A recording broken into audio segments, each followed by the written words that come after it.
Assalamualaikum warahmatullahi wabarakatuh. Perkenalkan, nama saya Widya Irmawati. Jadi di sini saya akan membahas, di video ini saya apa sih yaitu hajian dan sanitasi pada makanan. Untuk makanan sendiri itu kan menjadi kebutuhan utama kita dalam kehidupan sehari-hari. Berbagai jenis makanan kita konsumsi, entah itu makanan berat, makanan ringan, makanan yang pedas maupun manis dan sebagainya. Sehingga makanan ini harus diatur dan dijaga agar tidak menimbulkan dampak buruk, terutama bagi kesehatan kita. Nah, hal inilah yang kemudian mendasari munculnya hajian dan sanitasi pada makanan. Sebagai upaya untuk memastikan makanan yang kita konsumsi setiap harinya itu tidak menimbulkan dampak buruk bagi kesehatan maupun lingkungan. Hygiene sendiri itu adalah upaya untuk memastikan kebersihan dan kesehatan lingkungan untuk mencegah penyakit, termasuk dalam konteks makanan. Ini tuh dengan menjaga dan memastikan kebersihan makanan mulai dari tahap pengolahan sampai penyajian. Sedangkan sanitasi sendiri itu merupakan upaya untuk mencegah kontaminasi dari zat yang dapat menyebabkan gangguan kesehatan maupun keracunan. Nah, tujuan dari hajian dan sanitasi itu sendiri untuk menjamin keamanan dan kebersihan makanan, lalu mencegah penularan penyakit, dan mencegah beredarnya makanan yang menyebabkan penyakit atau kesehatan, dan meminimalisir pembusukan pada makanan. Dalam penerapannya, terdapat 6 prinsip hajian dan sanitasi pada makanan. Saya akan membahasnya satu persatu.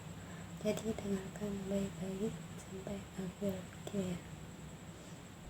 Nah, prinsip yang pertama yaitu pemilihan bahan makanan, yaitu harus sesuai dengan kriteria yang telah ditetapkan oleh Kementerian Kesehatan dalam Kemenkes nomor 1098 tahun 2003, yaitu yang pertama adalah tingkat kematangan bahan makanan sudah sesuai dengan ketentuan. Lalu yang kedua, bahan makanan bebas dari pencemaran. Yang ketiga, bahan makanan bebas dari perubahan fisik dan kimiawi. Lalu yang keempat, yaitu bahan makanan bebas dari mikroorganisme. Prinsip yang kedua yaitu penyimpanan bahan makanan agar tidak mudah mengalami pembusukan. Hal ini juga sudah diatur dalam Kemenkes nomor 1098 tahun 2003 bahwa tempat penyimpanan makanan harus terpelihara dan dalam keadaan bersih. Makanan disimpan secara terpisah berdasarkan jenis dan suhu, dan kelembapan tempat penyimpanan makanan harus sesuai dengan ketentuan. Lalu yang ketiga, pengolahan makanan. Pengolahan makanan adalah proses mengubah bahan mentah makanan menjadi makanan siap saji dengan menggunakan konsep Good Manufacturing Practice atau GMP atau cara produksi makanan yang baik CPMB. Nah, pengolahan makanan meliputi 4 aspek, yaitu penjamahan makanan, cara pengolahan makanan, tempat pengolahan makanan, dan perlengkapan dalam pengolahan makanan.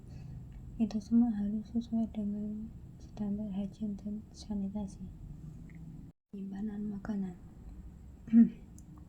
Penyimpanan makanan ini bertujuan agar makanan yang telah siap bisa tahan lama atau awet. Tujuannya untuk mencegah pertumbuhan dan perkembangan bakteri patogen dan mengurangi pembusukan pada makanan yang telah siap untuk disajikan. Kemenkes nomor 1098 tahun 2003 mengatur bahwa penyimpanan makanan jadi harus memenuhi persyaratan sebagai berikut. Yang pertama adalah terlindung dari debu, bahan kimia berbahaya, dan jauh dari jangkauan hewan. Lalu yang kedua, disimpan dalam ruangan yang tertutup dan dengan tingkat suhu berdasarkan jenis makanan. Yang ketiga, makanan jadi tidak disimpan dalam tempat yang sama dengan bahan mentah makanan. Pengangkutan makanan. Nah, prinsip hygiene dan sanitasi makanan selanjutnya yaitu pengangkutan makanan agar tidak tercemar dengan zat lain. Pengangkutan makanan jadi ini harus yang pertama dipisahkan dengan bahan makanan mentah, diangkat dengan wadah tertutup, dan alat pengangkut harus tertutup dan bersih. Lalu yang terakhir yaitu penyajian makanan yang harus dihidangkan dengan bersih, sehat, dan juga menarik. Nah, berdasarkan Kemenkes nomor 1098 tahun 2003, persyaratan penyajian makanan yaitu yang pertama harus terhindar dari pencemaran, lalu menggunakan peralatan penyajian yang bersih, dan makanan disajikan oleh orang yang bersih dan sehat. Nah, makanan ini memiliki peran yang sangat besar bagi kesehatan tubuh kita, sehingga tentang hygiene dan sanitasi pada makanan sendiri ini perlu benar-benar diperhatikan secara detail dan optimal. Jadi teman-teman, itulah makan makanan yang sehat sehingga produktivitas tetap berjalan dengan lancar. Sekian yang bisa saya sampaikan. Terima kasih atas perhatiannya. Wassalamualaikum warahmatullahi wabarakatuh.